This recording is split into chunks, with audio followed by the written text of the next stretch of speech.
श्री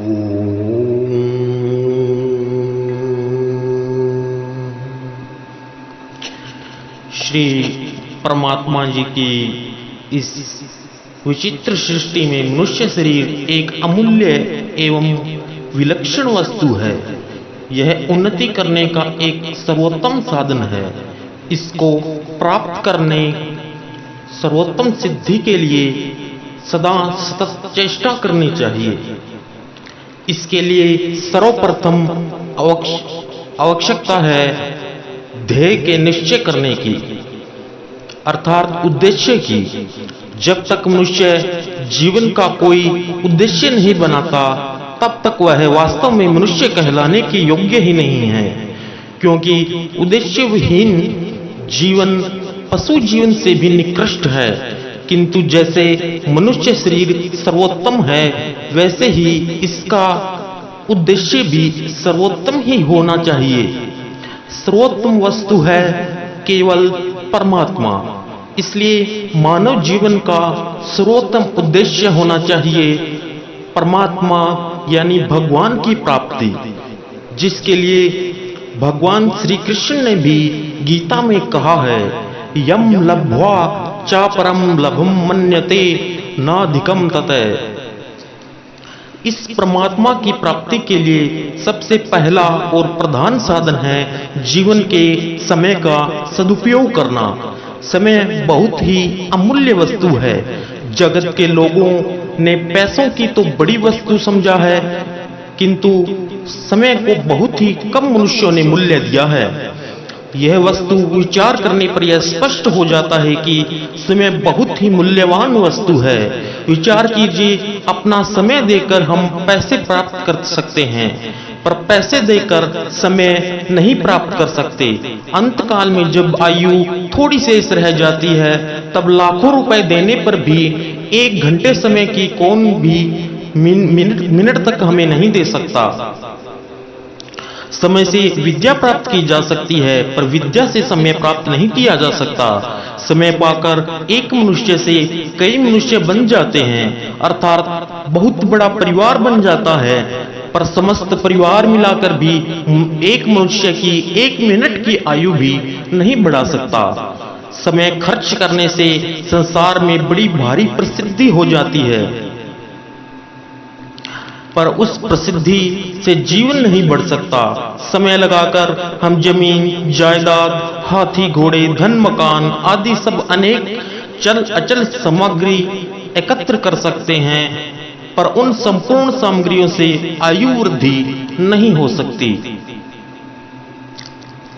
इसलिए जीवन के आधारभूत इस समय को बड़ी ही सावधानी के साथ सदुपयोग में लाना चाहिए, नहीं तो यह बात ही बात में बीत जाएगा, क्योंकि यह प्रतिक्षण बड़ी तेजी के साथ नष्ट हुआ जा रहा है। रुपए आदि तो जब हम खर्च कर देते हैं तभी खर्च होते हैं, नहीं तो तिजोरी में पड़े रहते हैं, पर समय तो अपने आप ही खर्च होता चला जा रहा है। खर्च होना इसका कभी बंद ही नहीं होता। अन्य वस्तुएं तो नष्ट होने पर पुनः भी प्राप्त की जा सकती है, परंतु गया हुआ समय किसी प्रकार से भी नहीं लौटाया जा सकता। अतः हमें उचित है कि बचे हुए समय के एक क्षण को भी निरर्थक नष्ट न होने दें और उसे अति कृपण के धन की तरह कि उसकी कीमत समझकर ऊंचे से ऊंचे काम में लगाएं। प्रथम श्रेणी का सर्वोत्कृष्ट काम है परमार्थिक पूंजी का संग्रह। दूसरी श्रेणी का काम है संसार निर्वाह के लिए न्यायपूर्वक धन का उपार्जन। इनमें से दूसरी श्रेणी के काम में लगाया हुआ समय भी भाव के सर्वथा निष्काम होने पर पहली श्रेणी में ही गिना जा सकता है। इसके लिए हमें समय का विभाग कर लेना चाहिए। दुखों का नाश करने वाला योग तो यथा योग्य आहार विहार करने वालों का, कर्मों में यथा योग्य चेष्टा करने वालों का और यथा योग्य सोने तथा जागने वालों का ही सिद्ध होता है। इस श्लोक में 4 बातें बतलाई गई है: युक्ता, हार विहार, शरीर निवार्थ उचित चेष्टा, यथो योग्य सोना, यथो योग्य जागना। पहले विभाग में शरीर को सशक्त और स्वस्थ रखने के लिए सोच, स्नान, घूमना, व्यायाम, खान पान, औषधि सेवन आदि चेष्टाएं सम्मिलित है। दूसरा विभाग है जीविका पैदा करने के लिए, जिसमें ब्राह्मण, क्षत्रिय, वैश्य और शूद्र आदि के लिए अपने अपने वर्ण धर्म के अनुसार न्याय युक्त कर्तव्य कर्मों का पालन करना बतलाया गया है। तीसरा विभाग है शयन करने के लिए, इसमें कोई विशेष उल्लेखनीय बात नहीं है। अब चौथा प्रमुख विभाग है यथा योग्य जागना।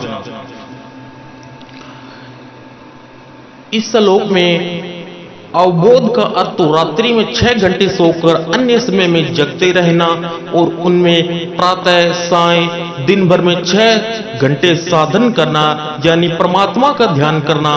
परंतु अवबोध से यहाँ वस्तुतः मोह निद्रा से जाकर परमात्मा की प्राप्ति करने को ही प्रधान समझना चाहिए। अब जरा इस पर विचार करिए। हमारे पास समय है 24 घंटे और काम है 4। तब समान विभाग करने से एक एक कार्य के लिए 6-6 घंटे मिलते हैं। उपयुक्त 4 कर्मों में आहार, विहार और शयन ये 2 तो खर्च के काम हैं और व्यापार तथा अवबोध यानी परमात्मा का स्मरण करना ये दोनों उपार्जन के काम हैं। इस प्रकार खर्च और उपार्जन दोनों के लिए क्रमशः 12-12 घंटे मिलते हैं। इनमें लगाने के लिए हमारे पास पूंजी है, तो एक समय और दूसरा द्रव्य। इनमें द्रव्य यानी पदार्थ तो लौकिक पूंजी है और समय अलौकिक पूंजी। आहार विहार में तो पदार्थ का व्यय होता है और शयन में समय का। किसी प्रकार जीविका में केवल समय का व्यय ही होता है, किंतु अलौकिक पूंजी रूप समय का तो चारों में ही व्यय होता है। अब हमें सोचना चाहिए कि अलौकिक पूंजी को खर्च करके तो अलौकिक लाभ ही प्राप्त करने योग्य है। साधारणतः आहार, विहार और जीविका के कार्य से हम लौकिक लाभ भी नहीं उठाते तथा शयन में तो श्रम दूर करने के लिए सिवा कोई विशेष बात नहीं दिखती। परंतु ये सब कर्म आदि निष्काम भाव से अगर किए जाएं तो सर्वोत्तम अलौकिक लाभ प्रदान करते हैं। यहाँ एक और बात समझने की है कि यदि साधन भी सकाम भाव से किया जाता है तो वैसा समय भी लौकिक लाभ ही देने वाला होता है और निष्काम भाव से करने पर वही साधन अलौकिक लाभ देने वाला हो जाता है। अतः हमें सभी काम निष्काम भाव से ही करने चाहिए। अभिप्राय यह है कि अवबोध मोह निद्रा से जाकर परमात्मा की ओर अपनी सब क्रियाओं का लक्ष्य बना लेना चाहिए। इससे हमको जो अब तक केवल सांसारिक लौकिक लाभ हो रहा था उसकी जगह हमें अलौकिक लाभ होने लगेगा। इस प्रकार हम लौकिक पूंजी को भी अलौकिक पूंजी बना सकेंगे। यह बात तो ऊपर कही जा चुकी है कि आहार, विहार और शयन ये दोनों खर्च किस काम हैं। इनमें भी आहार विहार में तो द्रव्य का खर्च है और शयन में जीवन का। यदि प्रकार जीविका, अवबोध ये दोनों उपार्जन के काम हैं। भाव यह है कि सोच, स्नान आदि में यदि 5 घंटे से ही काम चल जाए तो 7 घंटे निष्काम पूर्वक पदार्थों का उपार्जन कर्मों में लगाएं और यदि सोच, स्नान आदि में 4 घंटे से काम चल जाए तो 8 घंटे निष्काम भाव से द्रव्योपार्जन में लगाएं। इसी प्रकार सोने में यदि 5 घंटों से ही काम चल जाए तो 7 घंटे भगवान का भजन, ध्यान, जप, स्वाध्याय, सत्संग, पूजा पाठ आदि परमार्थिक साधन में लगाने चाहिए। और यदि सोने में 4 घंटे से काम निकल जाए तो 8 घंटे में भजन, ध्यान आदि में अवश्य लगाने चाहिए। तात्पर्य यह है कि आय से अधिक व्यय कम होना चाहिए, यानी आय अधिक और व्यय कम। अर्थात हो सके जितना समय निद्रा से निकालकर भजन भाव में लगाएं। क्योंकि कामकाज करते समय भी निष्काम भाव रखकर भगवान न्यायपूर्वक कर्तव्य पालन किया जाए तो वह समय भी भजन में ही लगा समझा जाता है, तथा खान पान भी केवल भगवत प्राप्ति के उद्देश्य से किया जाए तो वह भी एक तरह से भजन ही है। निद्रा भी भगवत प्राप्ति के उद्देश्य से ली जाए तो वह भी भजन में ही सम्मिलित हो जाती है। इनमें भी साथ साथ भगवान का नाम लेते रहना चाहिए। इस प्रकार उद्देश्य एक बन जाने पर सभी कार्य भगवान को प्राप्त करने वाले होते हैं। जैसे किसी नदी के बहुत बड़े प्रवाह को जब नहरें निकालकर अनेक शाखाओं के रूप में विभाजित कर दिया जाता है, तब वह बहुत बड़ा प्रवाह भी अपने एकमात्र अंतिम लक्ष्य समुद्र तक नहीं पहुंच पाता और पृथ्वी पर ही इधर उधर बिखर कर समाप्त हो जाता है। किंतु किसी नदी का एक साधारण प्रवाह भी यदि अपने लक्ष्य समुद्र की ओर एक ही रूप से चलता रहे तो अनन्य छोटे छोटे निर्जर आदि की अनेक शाखाओं के प्रवाह से उसी में आकर वे सम्मिलित होते रहते हैं और बहुत बड़ा प्रवाह बनकर अपने गंतव्य लक्ष्य यानी समुद्र तक पहुंच जाते हैं।